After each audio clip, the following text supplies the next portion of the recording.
You might have spotted from television that Christmas is coming. Some of us will have already been investing in Christmas presents, and other people will be scratching their heads wondering exactly what to get for who. Other people will have great plans as what they'd like to get for Christmas. And a lot of us will be wondering what we will be allowed to do at Christmas. Well, let's start with Jesus. Before we get too far into all the other things, the other ways of thinking about this forthcoming season, let's start with Jesus. I would suggest that we actually get down on our knees and say, Jesus, I give this Christmas to you. What do you want to do with it? Things are going to be different this year. Firstly, we get Advent. Now, Advent starts on the 29th of November. There will be an Advent course being run by the Holy Trinity Redditch Team Parish. So have a look at the Holy Trinity Redditch website for details. In addition, we have a different opportunity devotionally. At the moment, we have got morning prayers 6 days a week. We've actually got evening prayer now running 6 days a week. I don't know how long that's going to last for, but Advent is a devotional season, so it might well carry on like that right the way up to Christmas at 4 o'clock in the afternoon every day, and except Sunday. Now,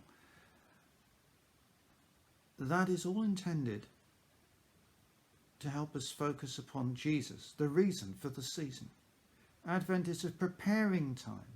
In the church's thing, we start celebrating at Christmas, whereas in the nation's think in recent years, we've had a lot of pre-Christmas parties and celebrations and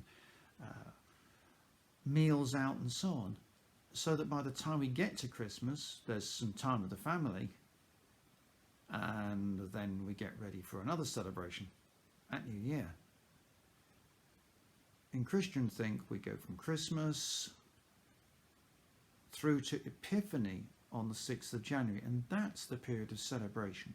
And I hope this year we can perhaps have a little correction and think more about celebration and festivities after Christmas rather than before. But what else? Normally at Christmas it's a time of giving, not just to family and friends, but also to other causes and concerns. What can we do for the poor this Christmas? What can we do for Christian ministry this Christmas? It's very noticeable that both Christian charities and the church itself, the Diocese of Worcester, have had a significant reduction in giving. And yet, people haven't necessarily got that much poorer. So maybe we need to think about that side of things as well as the money we're going to spend on presents and festivities. How are we going to reflect Jesus to the community? Why not think about how we can decorate our houses outside, as fewer people will be able to come inside? How are we going to reflect the church's themes of comfort and joy to our community? How are we going to do that? We tend to like, in our household, for example, to have lots of white, lots of stars and bright light. Jesus is the light of the world, and we want to reflect that. And then right at Christmas time, we might want to light a candle in the window or have a nativity scene visible to remind people of the Christmas story and of Jesus again. Jesus, the reason for the season. We want to tell people about that. We want to remind people about that. When we get to that Christmas meal, let's make sure that we're giving thanks to Jesus when we start to eat. Let's remember we give thanks to Jesus and keep on giving thanks. If you can't sing carols anywhere else, sing them at home with your family. Make sure we don't lose our focus.